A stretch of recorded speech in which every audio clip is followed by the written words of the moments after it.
rosas floresçam em vossa cruz. Estamos dando início à primavera aqui no Hemisfério Sul. Portanto, falaremos um pouquinho das lições que o planeta Terra recebe ao longo desse mês. Lembrando que a nossa ênfase é astrologia espiritual. Qual que é o cronograma que nós vamos seguir? Eu vou inicialmente falar sobre a natureza do signo de Libra. Depois eu vou falar a respeito do que significa Libra ser o primeiro signo acima do horizonte. O signo de Libra nos coloca para resolver o problema da polaridade.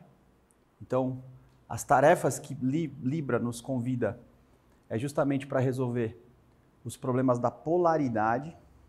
A 7ª casa é a casa das associações. Então, sempre que você pensa no signo de Libra, você nunca está sozinho. Você sempre está relacionando com alguém. Portanto, você está sempre pensando em polaridade.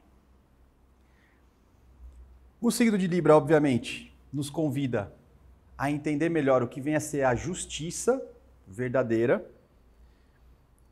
E, quando encontramos a harmonia pela justiça, nós podemos contemplar a verdadeira arte. Quando pensamos em Libra, nós temos que ter as seguintes palavras-chave na cabeça: justiça, harmonia, artístico ou arte, eclético, e ao mesmo tempo que é eclético, integrado. Então é algo eclético, mas que se integra, que é coeso. Essas são as palavras-chave de Libra. Muito bem. Então vamos falar do primeiro item, que são as características do signo de Libra. Bom, primeira coisa é o que significa Libra, vocês sabem? Libra significa peso, né? Significa balança. Existe uma ideia que é verdadeira, porém ela não expressa o sentido mais profundo de Libra. É como se as balanças elas medissem algo. Só que você não pode ficar preso a esse fato de medida, porque se você ficar preso à consciência quantitativa, você não vai acessar a real natureza do signo de Libra, que não é quantitativa, e sim qualitativa.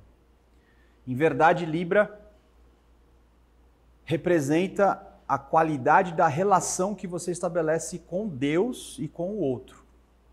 A qualidade da relação e não a quantidade. Eu posso ter 30 amigos num grau extremamente superficial, que não equipara a um amigo em uma qualidade intensa, né, mas ambas as associações, tanto a quantitativa superficial quanto a qualitativa profunda, é regido por Libra.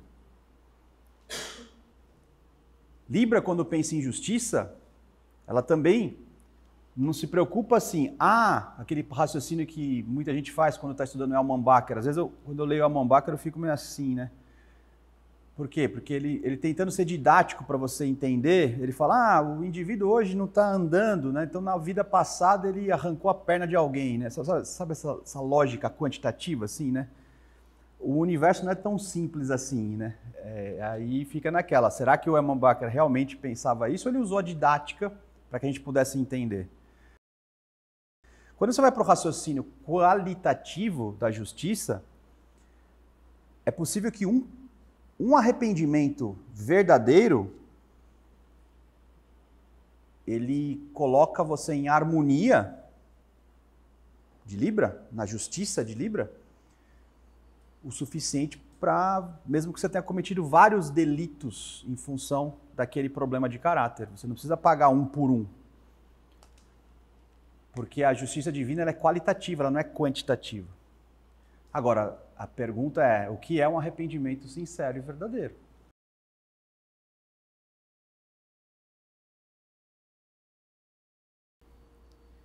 Então, peso. A principal mensagem do signo de Libra vem de equi. Equi significa igual. Eu estou equidistante desse stand aqui e da parede. Estou exatamente na mesma distância. Equilibra, equilíbrio. Então, Libra, no fundo, ele quer deixar as balanças iguais. E ele começa exatamente no equinócio, onde os dias e as noites têm o mesmo tempo. O dia e a noite nos equinócios, eles são iguais. Então a própria natureza já te dá aqui a noção de equilíbrio. A verdadeira mensagem de Libra é a harmonia perfeita, equilibrada, justa do homem com a natureza, do homem com Deus, do homem com o seu semelhante. Então, essa frase aqui, Libra procura estabelecer o equilíbrio. O que é o equilíbrio perfeito? O que é o equilíbrio perfeito? É você ter forças. Se eu tenho uma força de 50% me empurrando para frente, eu tenho que ter uma força de 50% me empurrando para trás, aí eu tenho esse equilíbrio. Existe no universo duas forças. Na astrologia, obviamente está no universo, também tem essas duas forças. Você tem a energia dinâmica, que é a energia que desequilibra. Não é equilibra, desequilibra. Ele quebra a balança. Então aqui, eu estou desequilibrando o estante aqui de partitura, né? O estante aqui. Desequilibrando. Agora, quando você deixa em equilíbrio, a impressão que tem é que não tem nenhuma força aqui atuando, mas tem. Como é que isso é possível? Se chama forças estáticas. A força estática é que você tem várias forças atuando para que algo fique em status quo. A gente acha que as coisas que estão paradas, elas estão em status quo, mas o que é o status quo, na verdade? Tem um monte de força atuando, mas que se você somar todas essas forças, vai dar zero. Então, a coisa... Só que o zero, na verdade, é um resultado de uma força puxando a outra. Então, tem muita força aqui acontecendo para isso estar em status quo. Então, não é uma coisa parada. O resultado dela é aparentemente parado, mas para que isso aconteça, tem força para todo lado. Os signos, eles sempre atuam como forças estáticas, enquanto que os planetas como força dinâmica. Então, quando você vê um planeta no seu mapa, ele está te impulsionando ou te obstruindo. E o signo em si, nas casas, eles dão esse ambiente estático para que aquilo possa acontecer. Porque sem um ambiente equilibrado, como é que a gente ia ter as experiências? Então, essa é a finalidade dos signos. É o sétimo signo. Então, nós temos Áries, o primeiro, né? E aí vamos, segundo, terceiro, quarto, quinto, sexto, sétimo signo, a oeste, onde o sol se põe.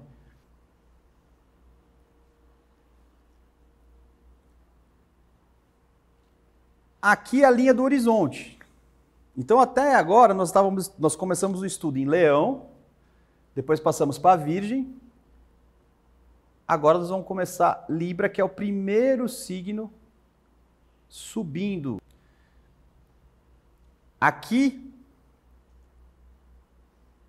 uma natureza mais individual. Abaixo do horizonte, o caminho espiritual individual. Daqui para cima, começa o transpessoal, porque Libra já é o outro. Libra já envolve sair de si.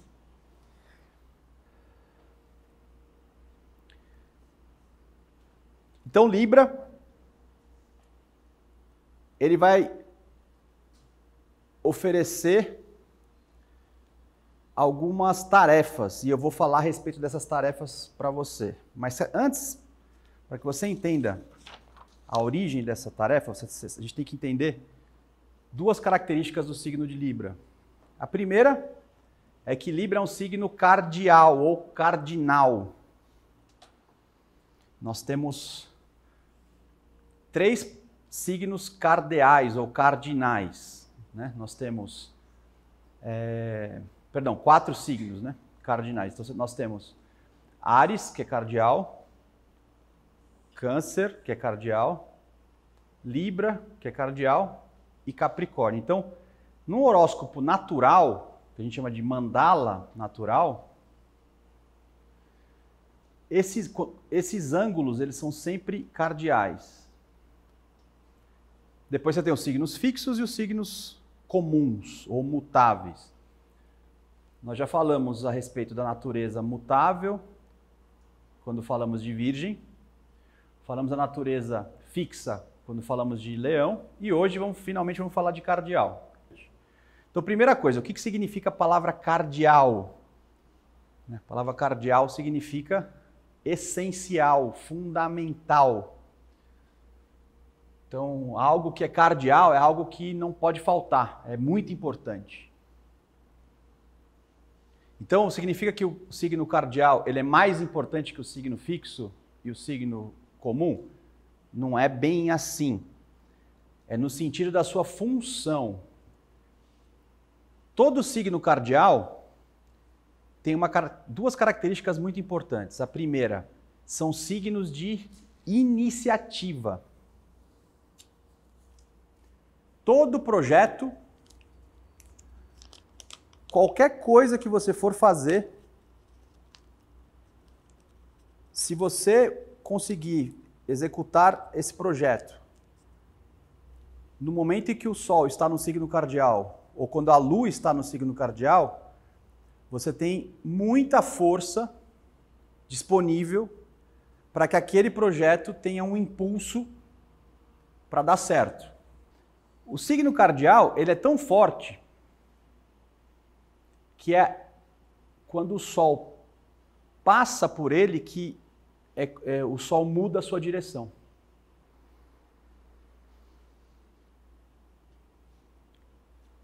Bom, por ser um signo de muita força, que dá início a novos ciclos, a outra característica do signo cardeal, todos eles, é um pouco parecido com o signo de Áries, que são todo mundo que tem signo cardeal, no ascendente ou Sol, tende a ter um certo egocentrismo, tende a ter um certo egoísmo. Porque a iniciativa, ela não pode esperar o outro. A iniciativa tem que ser algo que vem do ser. Todos eles. Ah, mas Libra não é justamente o signo que você vai se mover para o outro?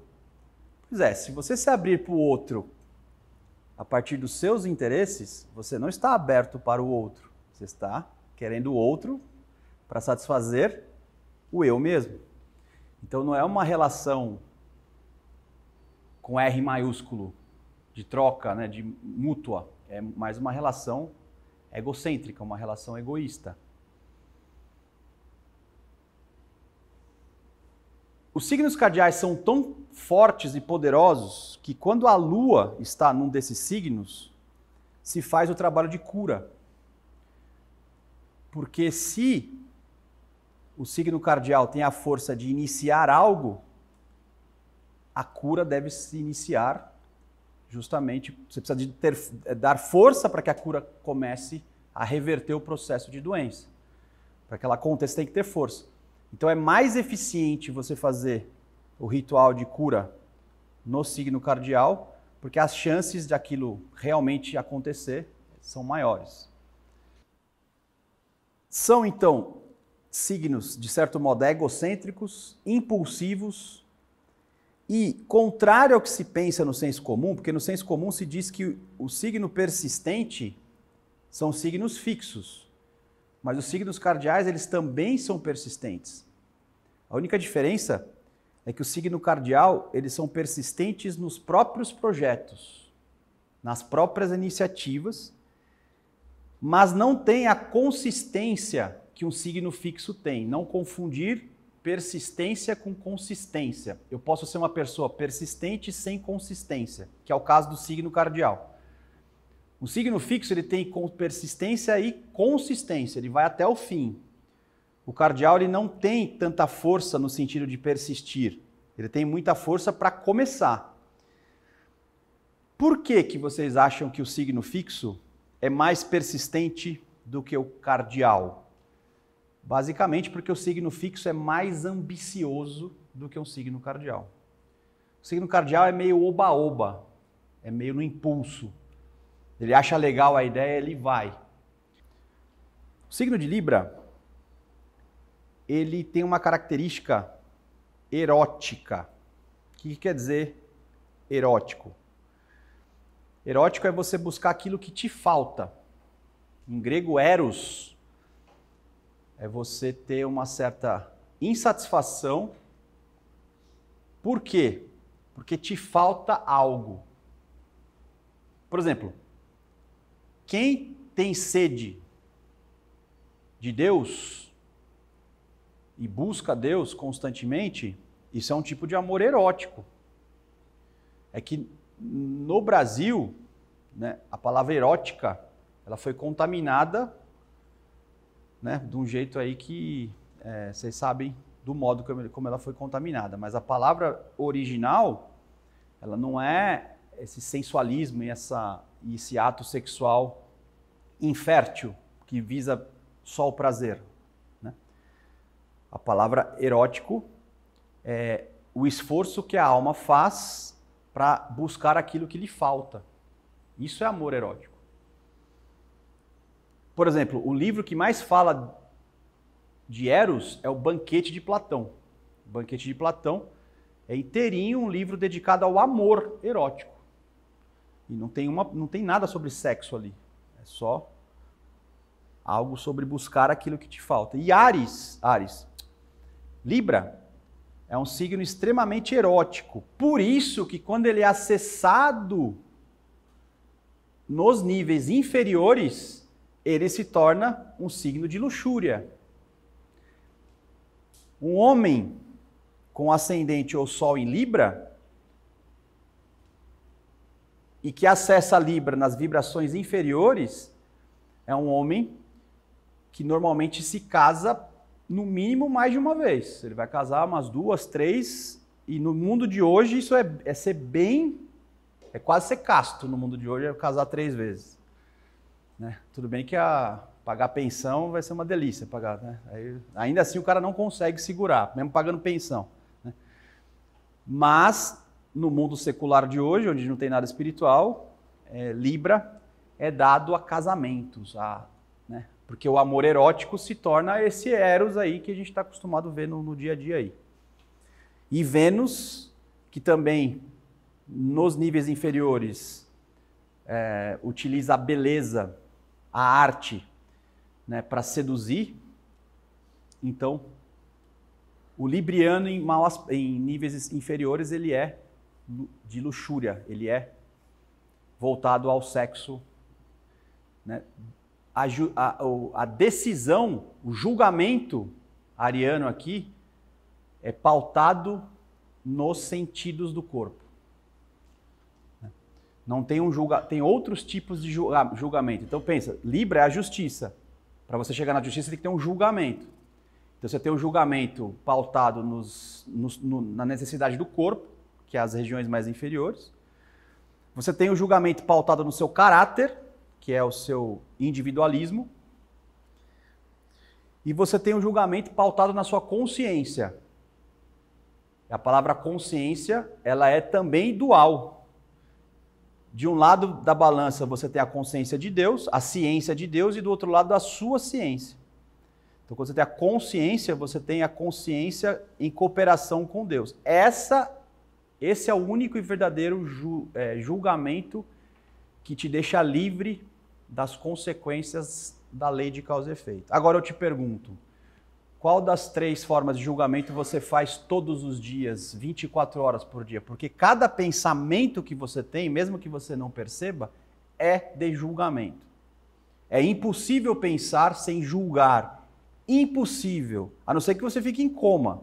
Aí você não vai pensar. Mas aí não vale, né? Se você tem consciência física de vigília, você está julgando o tempo inteiro. Aí eu te pergunto, esse julgamento, você acha que ele é pautado nos seus sentidos físicos, pautado no seu individualismo emocional, ou ele é pautado no senso de justiça divina?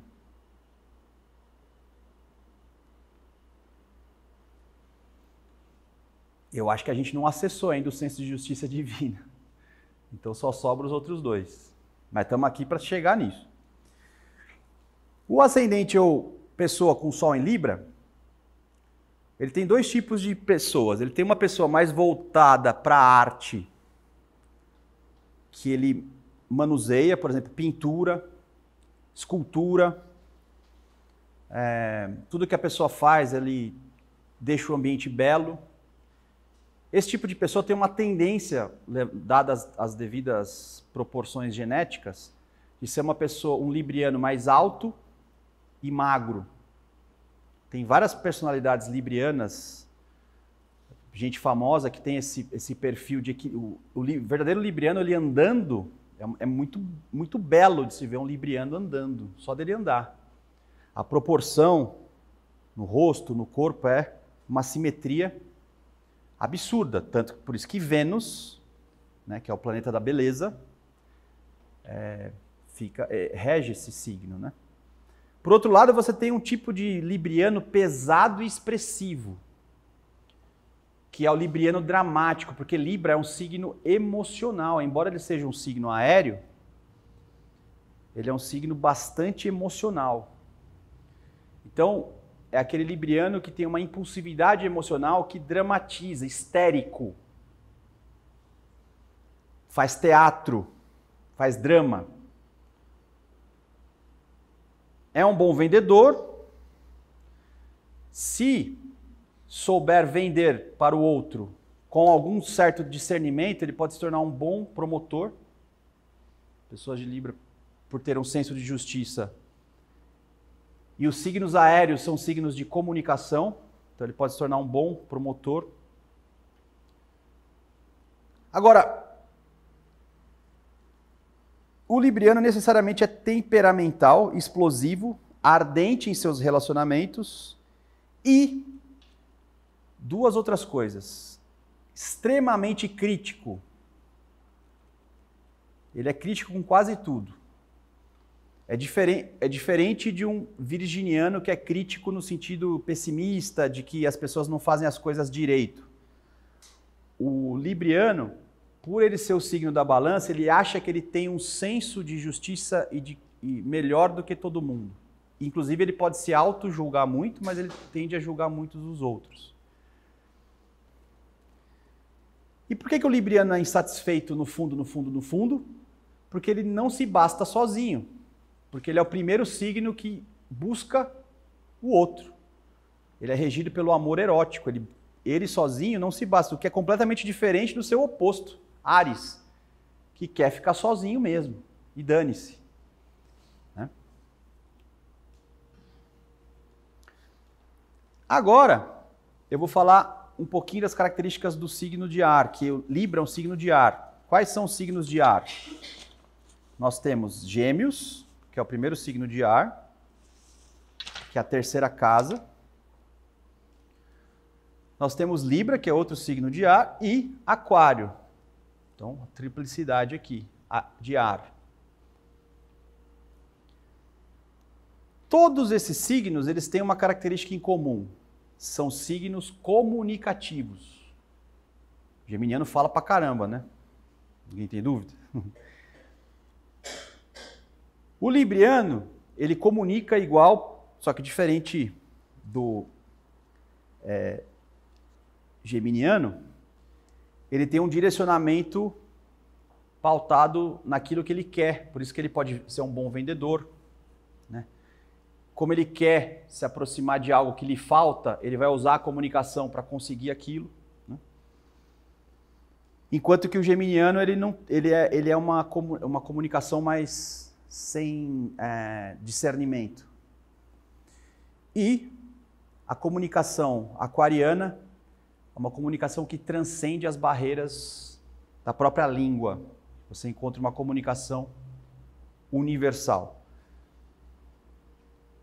Os signos de ar são signos capazes, eles são tão leves, que as pessoas de signo de ar, quando, por exemplo, alguém faz uma pergunta confrontativa, às vezes vai até com má intenção na palestra, o signo de ar ele tem a maestria de como o ar é leve, de pegar aquela informação e devolver com uma comunicação, com uma simpatia. Porque, veja, Gêmeos se interessa por tudo. Para você se interessar por tudo, você tem que ter simpatia. Libra busca o outro. Para você ter relacionamento com o outro, você tem que ser simpático, tem que ser legal. E Aquário fala com todas as pessoas, de todas as raças, de todos os mundos.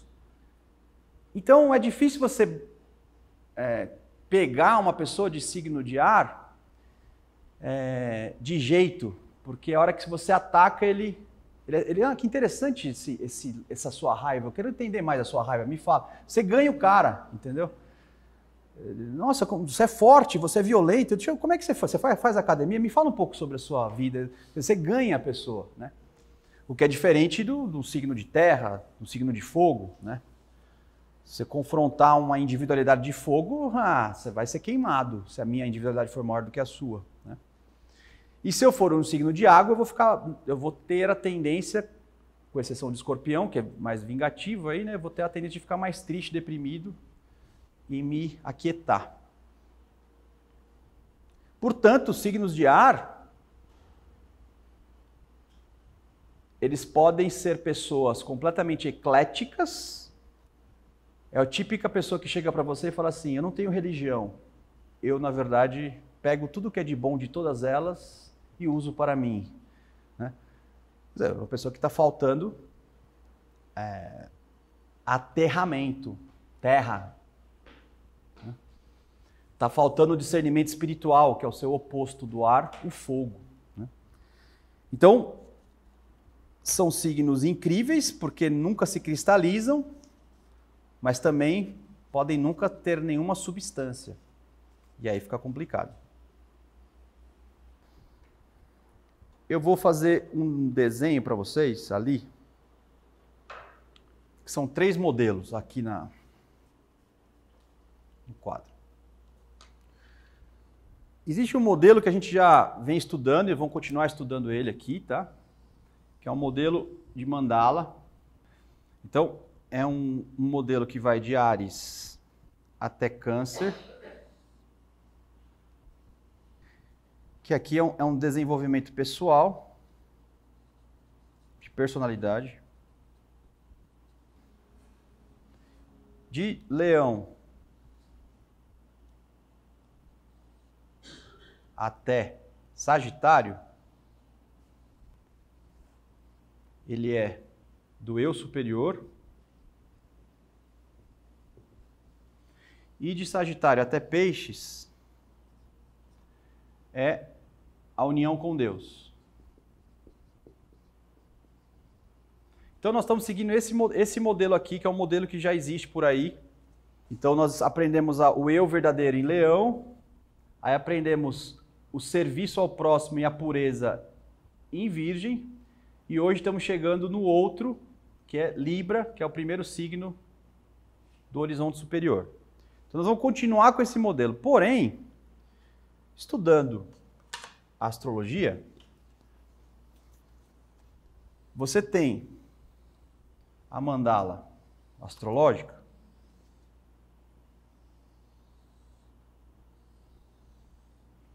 aqui, né?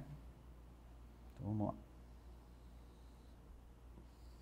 Então vamos fazer bonitinha ela. Então, Áries, Touro, Gêmeos, Câncer, Leão, Virgem, Libra, que é o signo de hoje, Escorpião, Sagitário, Capricórnio, Aquário e Peixes. Beleza? O que eu quero que vocês pensem a partir de Libra? Libra é o signo do casamento. Ué, mas o signo, eu quando me associo a uma pessoa, eu não estou casado com ela. Não, você não está casado amorosamente, mas todo relacionamento implica na união momentânea, que seja de 2 pessoas, para que eles cooperem num determinado projeto, para que algo aconteça. Então esse algo pode ser, por exemplo, vamos montar uma empresa. Então o filho dessa relação é a empresa. Quando eu me associo à minha esposa, os filhos que nós temos literalmente são filhos, são pessoas. Mas tudo que sai da cooperação entre duas pessoas, a gente pode chamar de filhos. A não ser que você seja uma pessoa egoísta, você vai tentar fazer tudo sozinho. Nunca vai dar certo. As pessoas que são bem-sucedidas, elas sempre cooperam. E existem dois tipos de casamento. O casamento com Deus, que é um casamento vertical. Então, Deus em cima e o homem embaixo. Então, você tem que se casar com Deus, buscar a Nova Jerusalém. O casamento do eu inferior com o eu superior. E dessa união do eu inferior com o eu superior, a união com Deus. E existe o casamento vertical, que é com os outros. Então, amai a Deus sobre todas as coisas e ao próximo como a ti mesmo. Esse também é um mistério da cruz. A cruz sintetiza esses dois casamentos. Na Bíblia, se diz o nome aliança. Então, Deus fez uma aliança. Isso é, o que é a aliança? A antiga aliança. É a maneira que você tinha para se unir a Deus, a casar com Deus. Qual que é o benefício de você se casar com Deus? É você não mais conhecer o envelhecimento, a doença e a morte. Quem se une a Deus supera a lei, supera o envelhecimento, a doença e a morte. Portanto, você supera a finitude. Por isso que Cristo alcançou a vida eterna, ele superou a morte.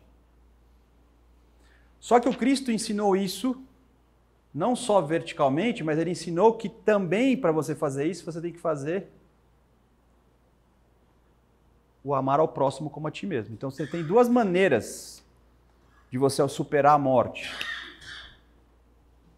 Se relacionando com o outro e se relacionando com Deus. E Libra sustenta esses dois tipos de casamento. Como? Você tem uma cruz aqui, não tem? Se eu puxar uma balança aqui e outra balança aqui, eu já tenho na cruz o símbolo de Libra. E no relacionamento com o próximo, as desavenças, os problemas, o que Max Heidel chama de teia do destino. O que é a teia do destino? A teia do destino é essa balança horizontal aqui. Horizontal. Essa balança horizontal, ela funciona por correlação negativa. O que é uma correlação negativa? Quando essa sobe, a outra desce. Quando a outra sobe, essa desce. Então a correlação negativa é isso aqui. Lembra que Libra quer fazer o quê? Equilibrar. A nossa vida com o próximo é meio desequilibrada e com Deus, então, né, nem se fala. Então, agora olha que interessante. Esse processo de eu me equilibrar com o outro, ele tem que estar pautado. Quem que sustenta a relação horizontal? É a relação vertical. Então, quer dizer, por isso que amar o próximo, de certo modo, só pode amar o próximo em cima de um sistema que passa pelo relacionamento com Deus. Quer dizer, o que sustenta esse relacionamento horizontal é antes uma verticalidade da relação homem com Deus. E existe sim uma balança aqui em cima e existe sim uma balança aqui embaixo. Assim como eu posso desequilibrar o relacionamento com o próximo, eu posso desequilibrar a balança com Deus. Por que vocês acham que nós temos um desequilíbrio com o próximo? Todo mundo sabe por quê, né? Agora, como é que vocês acham que nós temos um desequilíbrio de Deus para conosco? Por que isso existe? Por que a gente não consegue se equilibrar? Tem um evento que fez esse desequilíbrio. Vocês lembram que evento que é? A queda, né? A queda do homem foi o evento em que nós desequilibramos a balança vertical. O que vem a ser a balança vertical? É Deus. Aqui nós temos duas características. A imagem e a semelhança. A queda do homem que desequilibrou, ele atingiu qual dessas duas esferas do homem? Você sabe? Então nós ficamos dessemelhantes. E pela dessemelhança com Deus, horizontalmente, aconteceu o primeiro fratricídio. Caim matou Abel. Quer dizer, em função da dessemelhança vertical, eu começo a desequilibrar o horizontal. Vocês percebem? Tem uma correlação direta o horizontal com o vertical.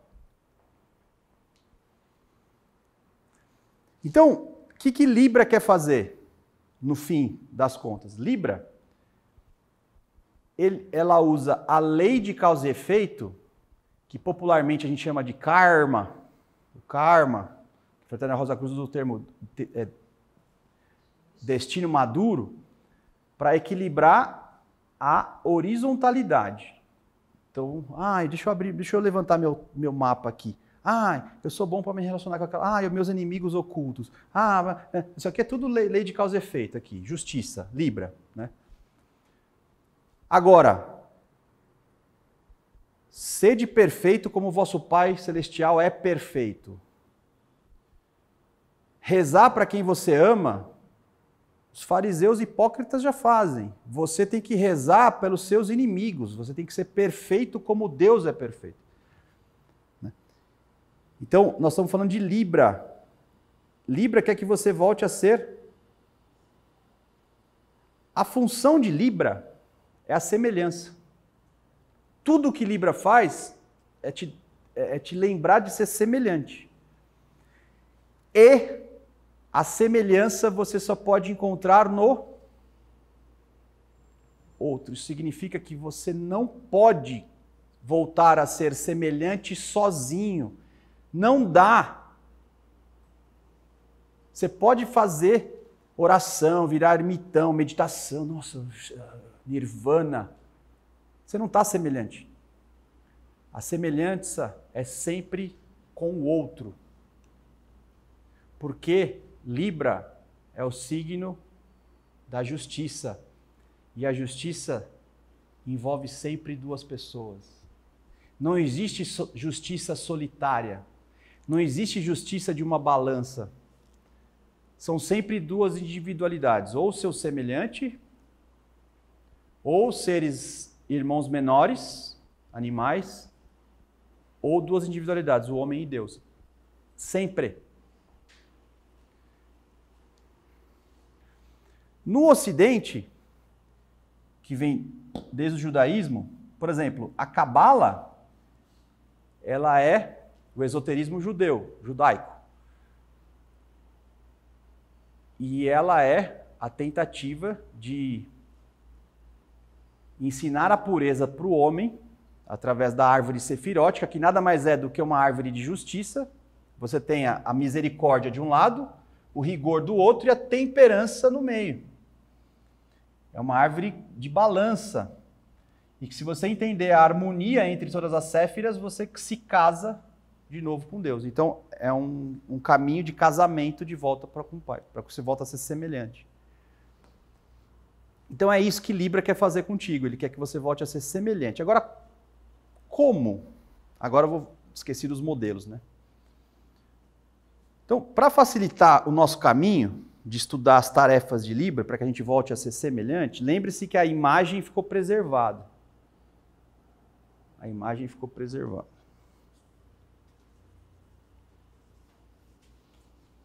Nós vamos fazer o seguinte, nós vamos dividir essa mandala aqui em 4 só nos ângulos cardeais.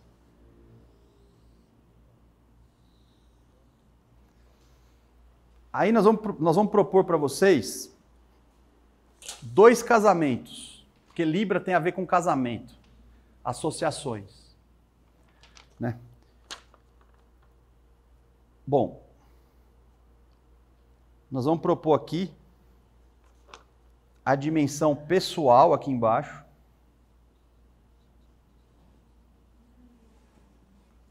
que é inteirinho, horizonte inferior, inteirinho. Tudo aqui é pessoal.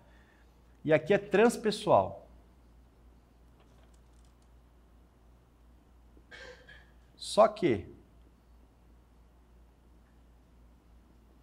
por que tem essa divisão aqui, no meio aqui, né? Vertical. Porque nós temos 2 dimensões pessoais e 2 dimensões transpessoais.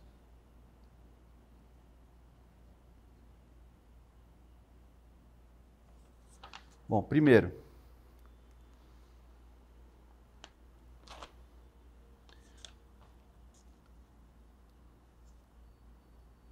nós temos que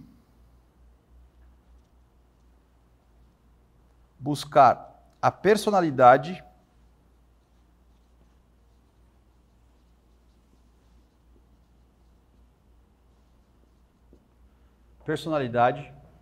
que é essa personalidade transitória, essa aqui, que vai morrer.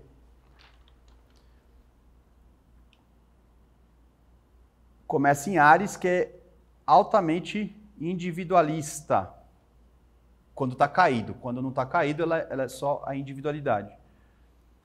E ele vai buscar casar com o seu oposto, né? Então está em oposição isso daqui, 180 graus, que é o outro, que começa com Libra aqui. Então essa dimensão inteira aqui é o nosso reflexo. E aqui eu tenho o eu verdadeiro, que é o eu superior.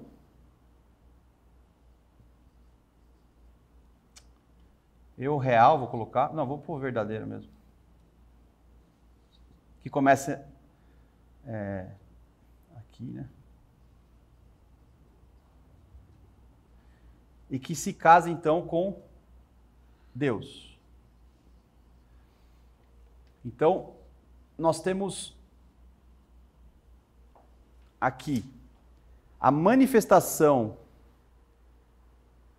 individual que tem que se casar com a manifestação do o outro, é transpessoal, tá vendo? O outro vai para além de mim.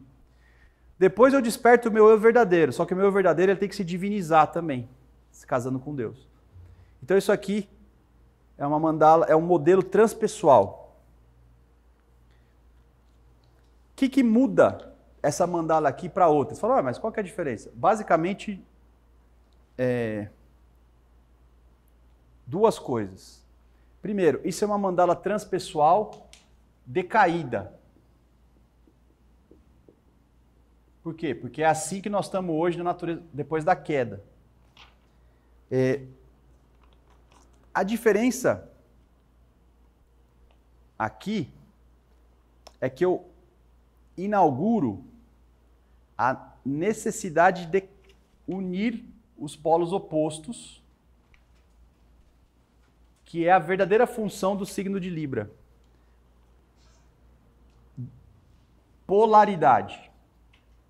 Então, as 2 tarefas principais de Libra são para que eu possa casar, seja com Deus e com o meu próximo. Lembre-se que casamento você pode traduzir por amor, tá? Então, para que eu possa amar o próximo e a Deus, estou chamando de casamento aqui, eu preciso da polaridade. Como em cima é embaixo. Eu preciso dessa polaridade. Então, nós vamos, a partir de Libra, interpretar todo o caminho espiritual tentando resolver o problema da polaridade. Além do problema da polaridade, nós temos que resolver o problema do equilíbrio, da justiça. Então, Libra nos convida a resolver dois problemas. O problema do desequilíbrio e o problema da polaridade. Hoje nós somos unipolares. Nós temos que superar esse estado. O outro modelo de mandala é a mandala natural, que era antes da queda, que inverte.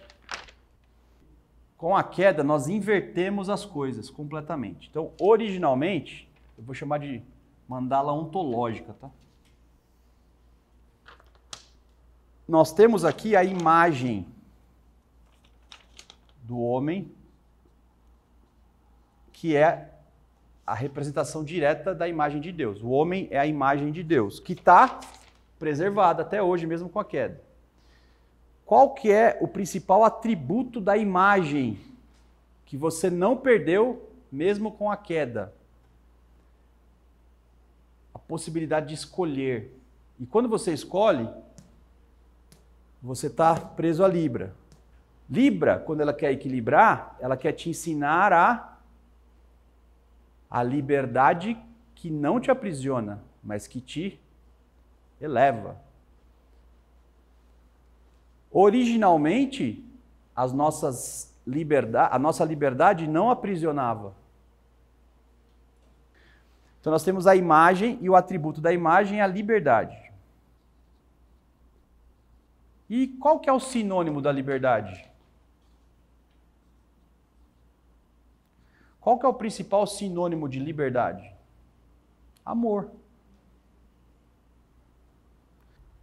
E o oposto dessa imagem, lá no outro, era o próximo, né? Aqui é a semelhança.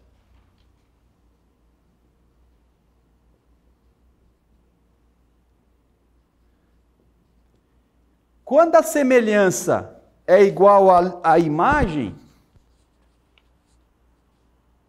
e eu uso a liberdade da imagem, qual que é o principal atributo da semelhança? Sabe o que é? A virtude. Quem escolhe certo é virtuoso. E a virtude é o efeito da perfeita, da manifestação da liberdade perfeita. Quando você tem a liberdade perfeita, ela se manifesta em virtude.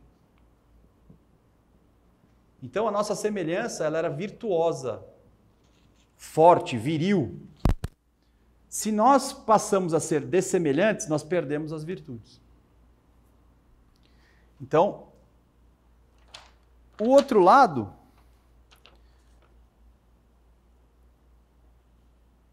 porque aqui a gente pode pensar que é o eu superior também, e aqui o eu inferior. Substância espiritual, substância material que reflete a substância espiritual.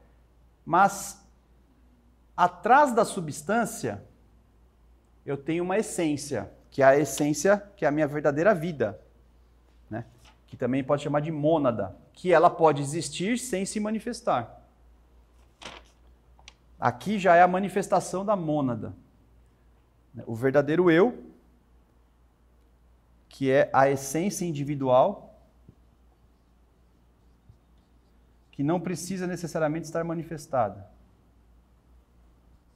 O triângulo significa indivíduo, tá? Individual. Só para... E essa essência individual tem que se casar com a essência divina.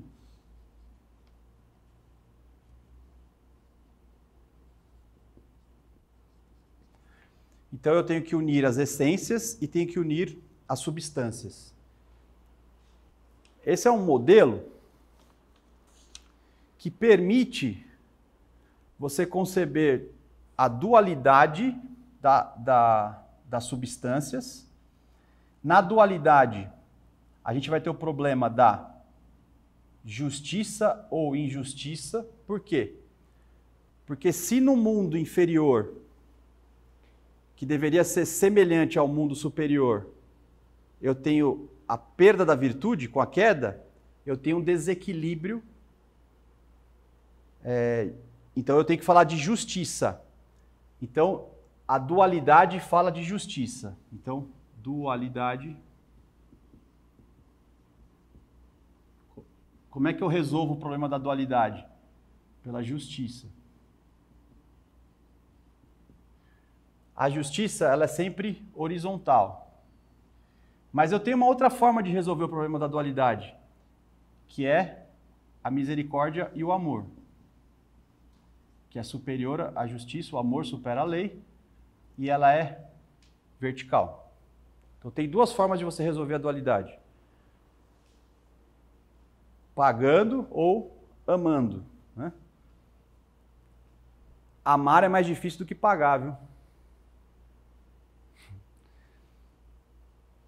E qual que é o problema? A justiça que você paga, você não transcende. O amor é a única forma de transcender. E aí você tem,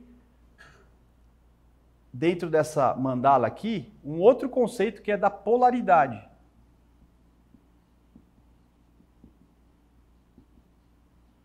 Em que aqui eu resolvo o desequilíbrio, aqui eu resolvo o problema da separatividade, em que eu tenho que de 2 fazer 1. Né? Eu tenho o homem, né, que tem que se unir, a androgenia, com a mulher. Mas o principal ponto que a gente quer é a união entre consciência e inconsciência. Quando eu fizer essa união aqui, eu supero o problema da polaridade e chego numa unidade. E hoje, a unidade, ela apresenta em 2 polos opostos, porém complementares. Libra é o primeiro signo que mostra o problema da polaridade. Por que a gente briga tanto com o nosso próximo? Porque você vê o próximo não como seu complementar, você vê o próximo como o seu rival. E a polaridade é o problema da justiça, a dualidade é o problema da justiça. Então essas são as 2 tarefas de Libra, do ponto de vista espiritual. Você tem que resolver o problema da polaridade e resolver o problema da dualidade. Resolver o problema não é deixar de usar a polaridade, mas é cooperar com ela.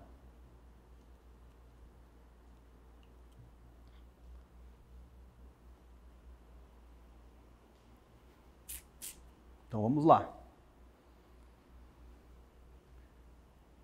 Resolver a dualidade pela temperança. E resolver o problema da justiça pelo equilíbrio, pela harmonia, pela justiça. Quando eu tenho harmonia, que é o mesmo que justiça, do que é a harmonia? São as perfeitas proporções de cada parte que compõe um todo. Quando o todo é composto por partes em perfeita proporção, ou seja, não tem nenhum pedaço ali que está a mais do que deveria, ele está justo, perfeito, eu tenho a beleza. Por isso, então, pela justiça, eu chego na harmonia, e o resultado dessa harmonia é a beleza. Não existe beleza sem justiça. A beleza sem justiça é caos, é porcaria, é privada pendurada no teto com um chapisco de tinta e o pessoal pagando para ver. Vocês nunca viram? Uns tempos atrás, aí em museu, o pessoal fez um teste, pegaram não sei se foi um óculos assim, uma coisa que estava na mão e colocaram assim no chão do museu, assim, deixaram assim e saíram assim. Aí os turistas já começaram, olha, vamos ver o que é. Aí começaram a tirar foto. Isso daqui deve ser, na verdade, o óculos no chão. Hoje é assim. a arte moderna, pós-moderna. Estamos protagonizando. Protagonizando o quê? Você nem gente é, meu filho. Então, você quer ser artista, primeiro você tem que aprender o rigor, a obediência. A justiça, ela tem a ver com a harmonia com a natureza. Não é harmonia com você, é harmonia com a natureza. Ela é transpessoal. Hoje em dia a gente está mudando a natureza conforme o que a gente quer. Se eu quiser pôr um rabo de avestruz e sair andando e falar que eu sou um avestruz, eu sou um avestruz. E se você falar alguma coisa, você é avestruz fóbico. Tudo começa com a Eva sendo tentada no paraíso. Então, se você quer resolver o problema da justiça, não adianta você ficar pensando, será que eu fiz certo hoje? Que nem existe retrospecção. Se você entender arquetipicamente o que é justiça, ele vai mudar completamente. Porque se existe retrospecção que você acha que você acertou e errou, desculpa, ele não é nem perto da verdadeira justiça. Porque você alivia pra caramba pra você. Você alivia pra caramba pra você. Então, primeira questão é a tentação que a Eva viveu no paraíso. E quem é a Eva? Somos nós. Todos nós vivemos essa tentação. E quem é o Adão? Somos nós. Todos nós somos Adão e Eva. Não foi uma mulher lá e eu não tenho nada a ver com isso, ainda é do sexo, não é nem o meu sexo. Não, todos nós. E isso sim é a visão aquariana, não a androgênica, né? E não essas outras coisas aí. Então, o que a Eva fez? A Eva fez uma escolha desobediente. Por quê? Porque existia uma harmonia com a natureza, simbolizada na Bíblia. Como que é a harmonia simbolizada? Não coma o fruto dessa árvore aqui. Isso é simbólico. Na verdade, é assim, existe uma harmonia no universo e você está em harmonia com ele. Para você ficar em harmonia com ele, você não pode fazer uma determinada escolha. Só que como é que você vai representar isso? Você vai representar dizendo que Deus deu uma ordem. E aí o pessoal, como não acessa o nível superior, eles acham que Deus é um opressor, né? Um cara que ou você faz a minha vontade ou você vai ser punido. Não é isso, né? A questão é como é que você funciona e como é que o universo funciona. Você tem que estar em harmonia com ele. Não é sobre você, é sobre as coisas. E você tem que se afinar às coisas. Essa ideia egocêntrica de que tudo é sobre mim, ela vai ter que morrer quando chegar na próxima casa, que é Escorpião. Por enquanto ela está viva ainda. Mês que vem nós vamos matar essa ideia. Vocês vão sair daqui renascidos, se Deus quiser. Mas vai perder essa ideia de que é sobre eu, sobre mim, né? Temos que perder essa ideia. Mas a Eva, que somos nós, resolvemos dizer que é sobre nós. Então você fez uma escolha. Entrou em ação uma força que até então não precisava entrar em ação, que é uma força reativa. A justiça, ela é reativa. Libra é reativo. Por isso também, no sentido de polaridade, tá? Se expressa no físico de uma mulher, enquanto que o polo positivo ele é ativo, o feminino ele é mais condutor, passivo, reativo. Você precisa da ação e da reação para cooperar, né? Então, por isso que é representado também pelo símbolo feminino, né? Ora, qual é a função da justiça? A justiça, ela se interpõe entre duas vontades. O que é se interpor? Se colocar entre a minha liberdade e a liberdade de Deus. Se eu escolho diferente da harmonia universal, eu fiz uma ação. O que a harmonia universal faz para manter a harmonia universal? Ela reequilibra. Então, se eu empurro para cá, porque eu estou querendo, não era para empurrar, mas eu quero empurrar. Afinal de contas, eu sou protagonista. Paulo Freire falou que eu sou protagonista, então vamos protagonizar, né? O povo fica aí tudo fazendo essas bobagens políticas aí, que não, né? Vamos protagonizar. Aí o universo vem e reequilibra. Só que o reequilíbrio, ele é dolorido. Ele não é vandálico, ele não é vingativo. Ele faz. Então a justiça ela é representada de um lado pela balança, eu desequilibrei, numa mão, e na outra mão a espada. Então com a espada ela reequilibra. E isso se manifesta por envelhecimento, doença e morte, basicamente. Atritos com as outras pessoas e tudo mais. Esse é o processo. Bom, como é que eu faço, então, por conta do tempo, para reequilibrar esse problema aqui? Como é que eu faço para... Vou passar a palavra para vocês. Como é que eu faço para sair desse problema aqui? Ah, é por amor, tá. Mas tem uma outra coisa mais importante que Cristo ensinou. Que a gente reza.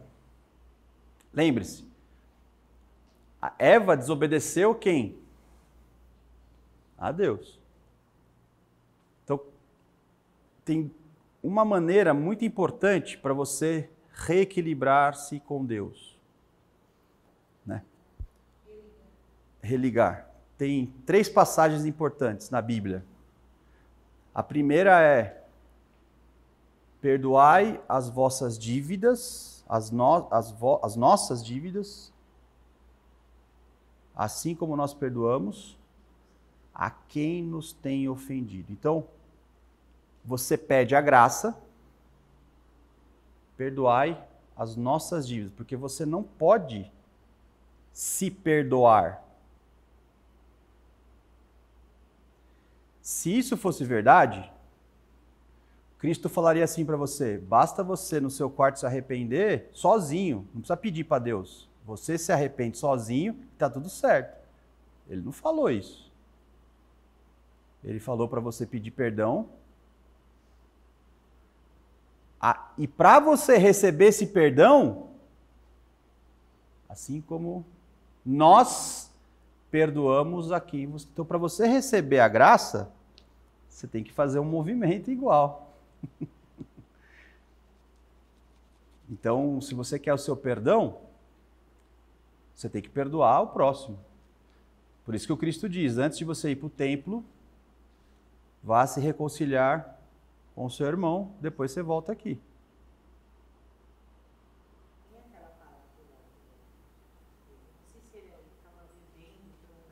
Pega o microfone. Né? Não tem problema. Tem aquela parábola na Bíblia que ele foi pedir perdão para um cara que emprestava dinheiro e ele foi perdoado. Isso. Aí ele voltou para casa e tinha um cara que pediu perdão e ele não perdoou. Aí o cara voltou e falou... Agora ele foi condenado, né? Porque ele não deu perdão. Ele pediu, perfeito, foi concedido e ele não perdoou. Perfeito. E o Cristo, ele é formal. Ele não é metafórico, ele é concreto. Ele fala assim: ó, se não perdoardes o seu irmão, você não receberá o perdão de Deus. O cristianismo, ele é difícil pra caramba. O cristianismo, muita gente fala: não deu certo. Não é que não deu certo, ele nunca foi colocado em prática de verdade. Ele é muito elevado, muito difícil. A outra forma, então, é o perdão, a mais elevada de todas, que aí, essa aqui, se você chegar, você está bem na foto, né? Na fita. Pai, perdoai-vos, porque eles não sabem o que fazem. Esse tipo de perdão é diferente do primeiro. O primeiro perdão, ele ainda tem a lei da horizontalidade, a lei de causa e efeito, a lei da justiça, olho por olho, dente por dente. Ele ainda tem a lei da antiga dispensação. Esse perdão que Cristo pede pelo outro, quando ele não tem culpa alguma, porque uma coisa é você ter culpa, porque você também pecou, e aí você quer o perdão da sua culpa e perdoa o outro. Então é meio que uma barganhinha. Agora a outra, você não tem culpa nenhuma. E ainda assim você pede perdão, porque você reconhece que eles não sabem o que fazem. Olha o grau, esse seria a reconexão perfeita. Essa seria a virtude máxima em que você devolve o seu estado original divino. Então você, fisicamente, você se torna semelhante à imagem de Deus. Isso se chama sincronicidade. A sincronicidade é quando algo aqui embaixo se torna perfeitamente semelhante ao que está no alto. Seria se tornar misericordioso, verdadeiramente. Com 4 pregos nos seus órgãos voluntários, uma coroa de espinho e um furo do lado. Fora as chibatadas.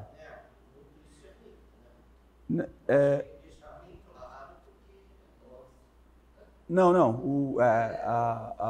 O Cristo ele é o Senhor do planeta Terra, né? Essa discussão no cristianismo, a gente sai de Libra e volta aqui para Gêmeos, ó. Ainda tem que sai, dá um ré assim, ó, volta lá para Gêmeos e fica. Mas é você reconhecer a ignorância do ser humano. Às vezes ele está te judiando, mas ele é tão ignorante, você tem que reconhecer que é misericórdia dele. Isso aí a gente não acessa. Isso aí a gente não acessa. A gente não tem a mínima ideia que é isso de verdade. Né? Imagina, você fica bravo com a pessoa que te olhou torto aqui na esquina, aqui, você imagina. A pessoa te dá uma fechada aqui na 23 de março, você quer sair no tapa com a pessoa, você... Imagina. É difícil, mas acho que tá. Agora, esse é o problema da justiça. E Libra te ensina isso. Agora, tem muito mais para ser falado, mas a gente não tem tempo. Eu estou dando só uma pincelada. Vamos falar da polaridade, que é o mais importante. Primeiro, quando o homem caiu, volta lá para a queda. O homem caiu, a Igreja Católica fala que o corpo dessemelhante, para vocês saberem mais, está na doutrina do São Bernardo de Clavarol. A doutrina dele está bem claro isso. E Orígenes também, que é um patriarca antigo da igreja. E na filosofia Rosa Cruz você vai encontrar algo semelhante como a mente traidora se uniu ao corpo de desejos. O que isso quer dizer? Isso quer dizer que você tem, a partir do pecado original, uma tendência a querer fazer o mal. Eu lembro que quando eu era mais jovem, estudando a filosofia Rosa Cruz, aquela rebeldia, né? A igreja, credo a igreja, né? Não sei o que lá, você não sabe das coisas, né? Aí você vai, então eu vou estudar ocultismo porque eu sou rebelde, né? Aí depois você percebe que não é nada daquilo, nada disso, né? Mas, por exemplo, eu não aceitava a ideia, como assim eu nasci com um pecado original e eu tenho tendência a pecar? Quem aqui é pai ou mãe? Né? Você pega uma criança de 1 ano de idade e faz algo organizado aqui e deixa para ele brincar. Não é por questão, tem a questão motora tal, mas assim, normalmente a criança destrói o que você dá para ela. Uma outra criança pega um brinquedo, o que ela quer? Ela quer o brinquedo da outra, o brinquedo está lá encostado faz 30 anos. A outra criança pegou, eu quero aquele brinquedo. A coisa mais fácil que tem é você enxergar a tendência que o ser humano tem de fazer o mal. Isso não precisa ser metafísico, isso é fato.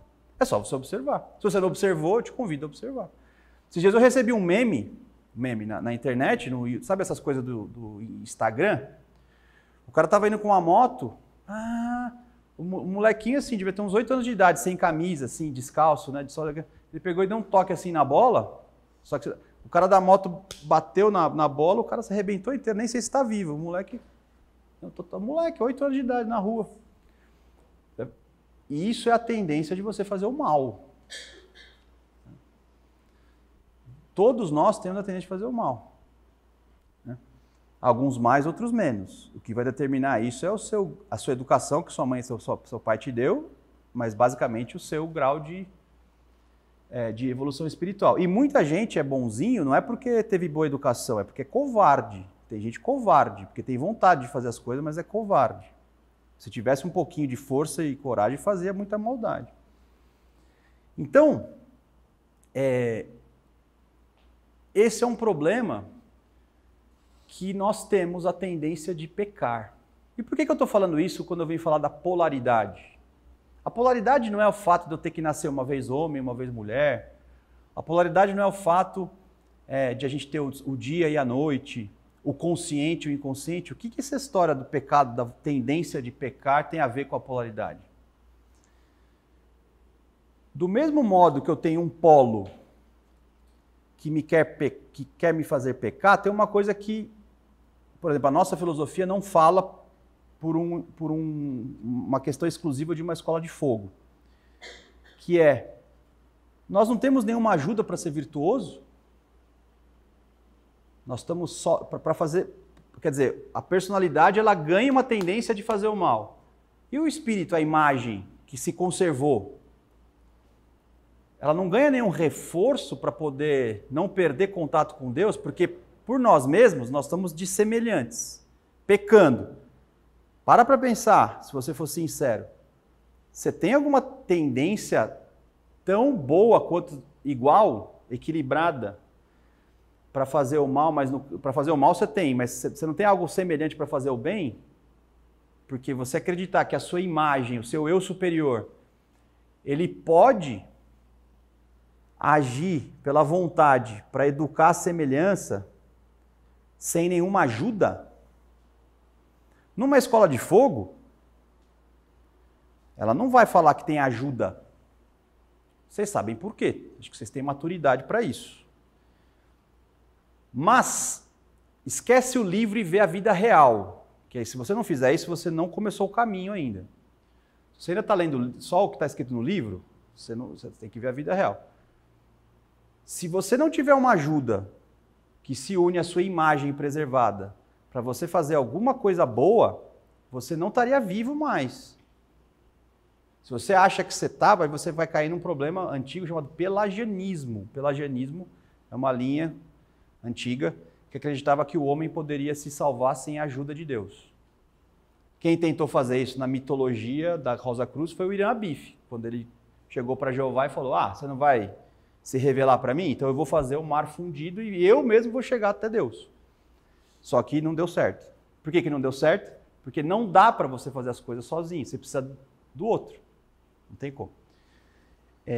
Se assim o fosse, lascou. Então, nós seríamos deuses que concorreria com o próprio Deus, né? E a ideia não é concorrer com Deus, é cooperar com Deus, né? É outra coisa. Então, é um ledo engano você achar que o seu eu superior não tem ajuda. A maior prova da ajuda é que a gente sabe que o estudante preliminar tem um contato com o irmão maior uma vez por mês, o suplementar uma vez por semana, o probacionista todo dia, o discípulo toda hora. Isso já não é uma ajuda? Mas existe uma ajuda, independente da escola Rosa Cruz, que todo mundo tem. Bíblico. E é graças a essa ajuda que você pode se lembrar do paraíso, que você tem chance de ouvir alguma intuição, que você eventualmente pode ter uma inclinação para o bem. Mas não é por você, é pela graça da ajuda que lhe foi dada. Se você achar que você pode sem essa graça, você corre o risco de não precisar de ninguém. Aí você nunca vai para o nível transcendental. Você vai tentar transformar essa bola numa coisa só pessoal. O transcendental implica no outro. Primeira coisa. Você nunca vai resolver a justiça e nem a polaridade se você se bastar. Então, para você ter justiça e resolver a polaridade, você precisa do outro. Por isso que ela está com duas cores, azul e vermelho. Agora, vocês acham que dessa distância aqui a água não devia cair? Logicamente? Por que ela vem reto? Porque quando você resolve o problema da polaridade, você acessa um conhecimento que não é mais racional. Por isso que a lógica olha isso daqui e fala, isso aqui é coisa de criança. Se você acha, né, isso aqui é um fenômeno espiritual, mais concreto do que os fenômenos físicos. E que você só vai acessar essa clarividência se você resolver o problema da polaridade. Enquanto você é unipolar, ou azul ou vermelho, você vai ver a água caindo aqui sempre. Você está preso no mecanicismo. Ora, vamos lá então. Estou tentando resolver o problema inicial da polaridade. De um lado eu tenho ajuda para pecar, eu tenho que ter ajuda para ser virtuoso aqui em cima. Agora, o mais importante,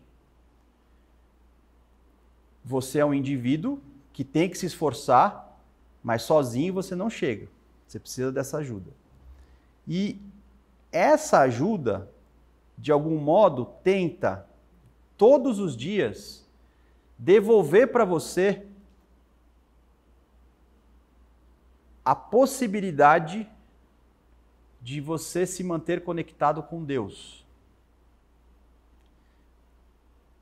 Então, essa ajuda, ela tem clarividência, então, eventualmente, você consegue ter vislumbres de coisas que você não consegue explicar. Essa ajuda, ela te protege de forças maléficas que chegam até você e você não sabe se defender porque você não tem moral e pureza para se defender, então alguém tem que te defender.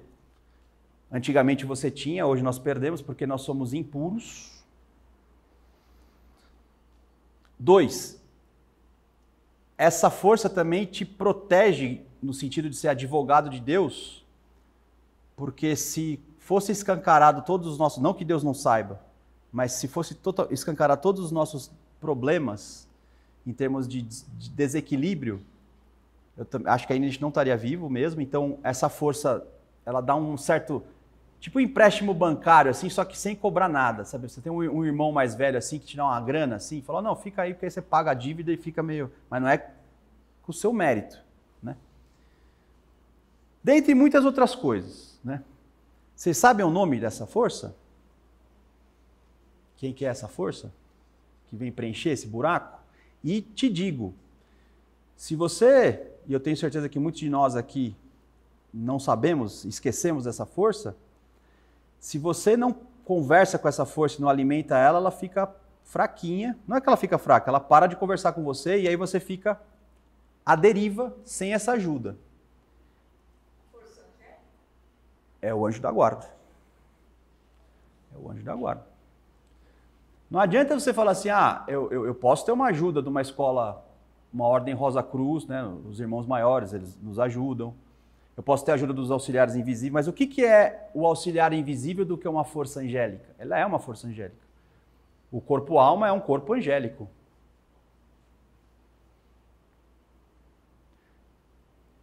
Então, aquilo que sua avó falava para você, de você rezar para o anjo da guarda,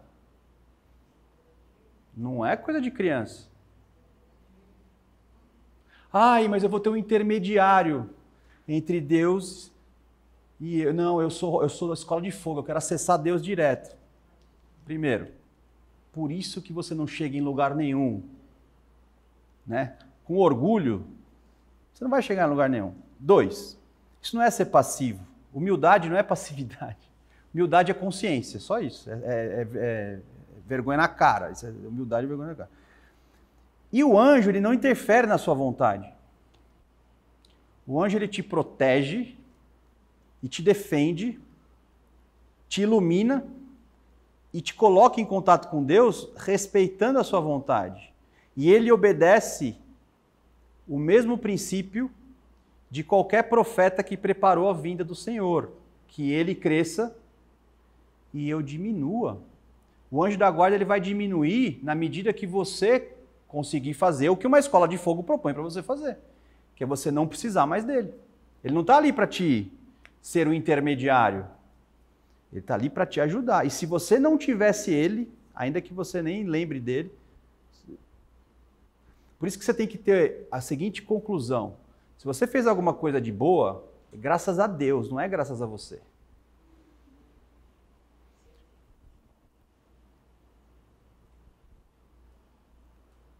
Bom, como é que eu resolvo o problema da dualidade? Então, eu vou fechar a palestra.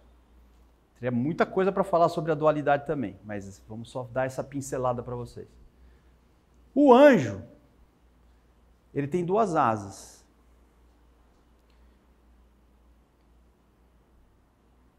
E o anjo ele é bissexual. Então ele já resolveu o problema da dualidade. Né? Uma das asas do anjo é contemplativa. Essa asa do anjo, ela está em constante união com Deus. Essa asa, ela está em constante união com Deus. Isso quer dizer o quê? Que quando o anjo está te protegendo, é através do anjo que Deus está com você. Então, a presença do anjo não é um intermediário, é o próprio Deus através do anjo te ajudando. Por isso que é a graça pura. Só que o anjo, esse meio, ele é um ser. Quanto mais você evolui, mais você enxerga o mundo espiritual, você vê que as leis do universo são seres. Ah, mas o ritual do Rosa Cruz não fala que os silfos e as ondinas são seres? Então, a justiça são seres, são 4 anjos do destino. Né? Então, Deus, o meio pelo qual Deus te protege é por seres, que são anjos. Né? Essa asa, que é a conexão, a ponte direta com Deus, ela é a asa da contemplação que dá o conhecimento divino que nós perdemos com a queda. Então, como ele tem o conhecimento divino por essa asa, quando ele está nos inspirando a lembrar do conhecimento divino. É graças a essa asa que o anjo nos protege, que ele nos instrui. E essa outra asa? Essa outra asa é, a partir do que eu recebi de Deus de conhecimento, eu posso agir.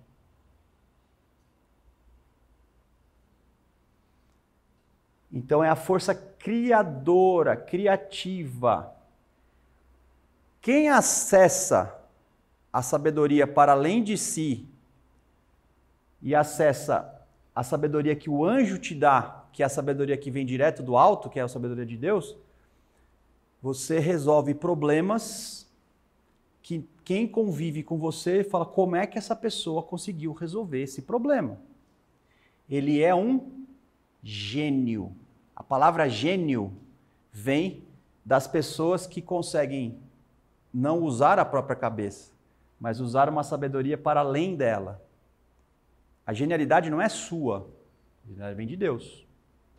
Você coopera com ela. Ora, como é que eu posso traduzir isso para a vida prática? Bom, vejamos. Na Bíblia nós temos uma irmã de Lázaro que contempla e a outra irmã que trabalha. E a fórmula é ora e labora. Essa é a fórmula. Agora, como é que eu vou transformar essa fórmula em termos práticos? Lembra que eu disse, é a última coisa que eu falo, que o problema da dualidade é resolver o problema da consciência separado da inconsciência? Como é que eu posso libertar o meu anjo?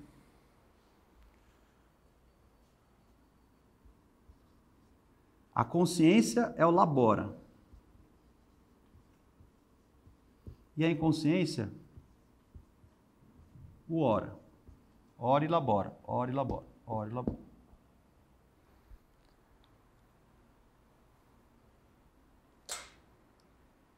Quando eu estou falando de inconsciência, eu estou falando de corpo etérico, corpo de desejos e a mente. esse elemento inconsciente, que são esses 3 veículos, eles precisam orar 24 horas por dia. E quando eu estiver acordado, em concomitância à oração que é feita pelos corpos superiores, eu sirvo pelo corpo denso. Então, como é que eu posso? Porque a hora que eu estou servindo, como é que meus corpos interiores estão orando? Ora, eu estou agora falando com vocês, como é que eu estou falando com vocês e meus corpos interiores estão orando ao mesmo tempo? Isso é possível? Não. Então, tem um livrinho chamado Relatos de um Peregrino Russo.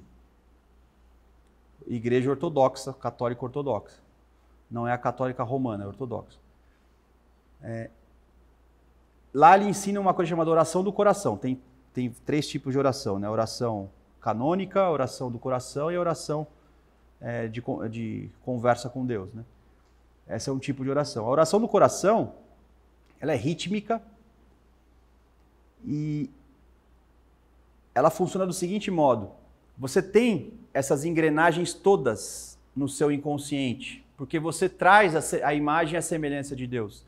Que engrenagens são essas? As engrenagens... O homem originalmente tinha asas.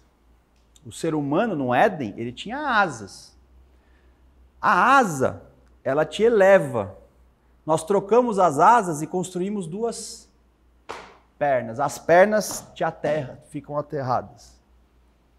Nós temos que voltar a ter asas. Por isso que os anjos são representados sempre com a cabeça e asas, né? Por isso que a escola Waldorf, por exemplo, não trabalha nunca com esportes com os pés. Você não vê uma escola Waldorf as crianças jogando bola, você vê elas jogando coisas com as mãos, porque os pés aterram. Você tem que voltar a ter asas. Essas engrenagens de orar 24 horas por dia, né, você pode fazer com a devida oração repetida. Por que vocês acham que existe o terço? Por que vocês acham que existe a missa diária, a comunhão diária, ritual diário? Mas não é só... Para você chegar nesse grau aqui, leia o livro, depois vocês vão entender o que é a oração do coração. Tem audiobook no YouTube, você escuta. Um narrador com uma voz incrível, aliás.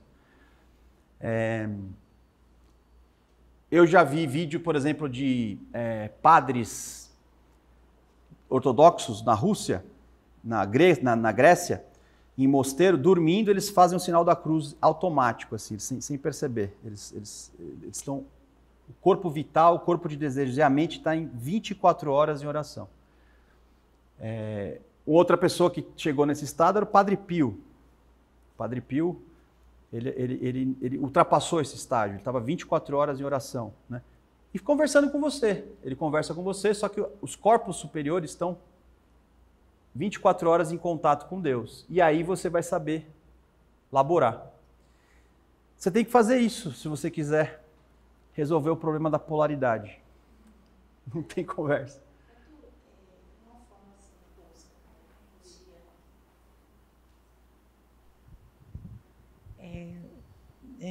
Assim, eu pensei que também você poderia estar fazendo uma forma de você trabalhar e orar seria tudo que você fizer, o seu trabalho cotidiano, diário, você empregar amor. Sim. Amor, atividade, todos os atributos do Pai naquilo que você está fazendo. Sim. Seria uma forma de oração. É uma também. Forma. Você vai varrer uma rua, tirar um pouco do cachorro, lavar uma louça com entusiasmo, com Sim. amor e bem feito. Sim, pode ser.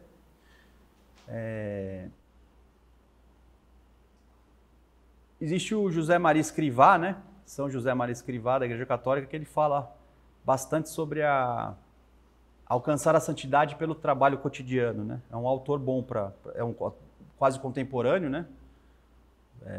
Desse século aí que passou, então é um autor fácil de acessar, fala a linguagem de hoje em dia, o espanhol, José Maria Escrivá. É um bom autor para aprimorar isso que você está falando, é uma maneira também. Bom, isso aqui que eu falei é pouco.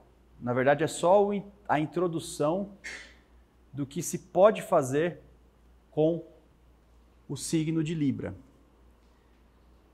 E minha casa 7? E meu signo de Libra? Olha, onde o seu signo de Libra estiver, você está sendo convidado a resolver o problema da justiça e o problema da polaridade. Quando você resolver o problema da polaridade e da justiça, você vai ter os seguintes aspectos manifestados na sua vida: ordem,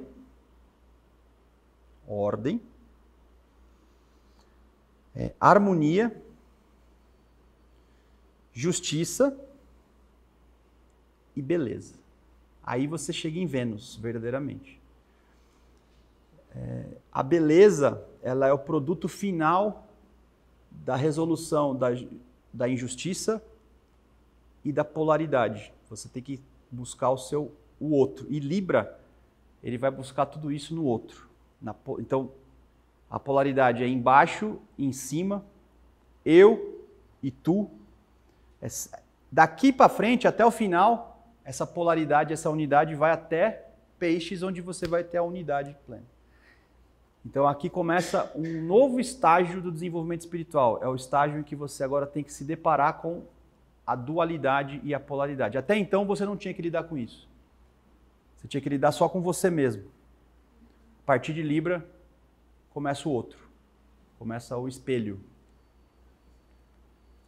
Essas que são as tarefas de Libra. Espero que esse tipo de informação ajude você a ver esse signo de um jeito mais espiritual do que se você vai casar ou não e vai ser feliz. Isso aí você pode comprar a revista ali, Capricho ali, e ler lá.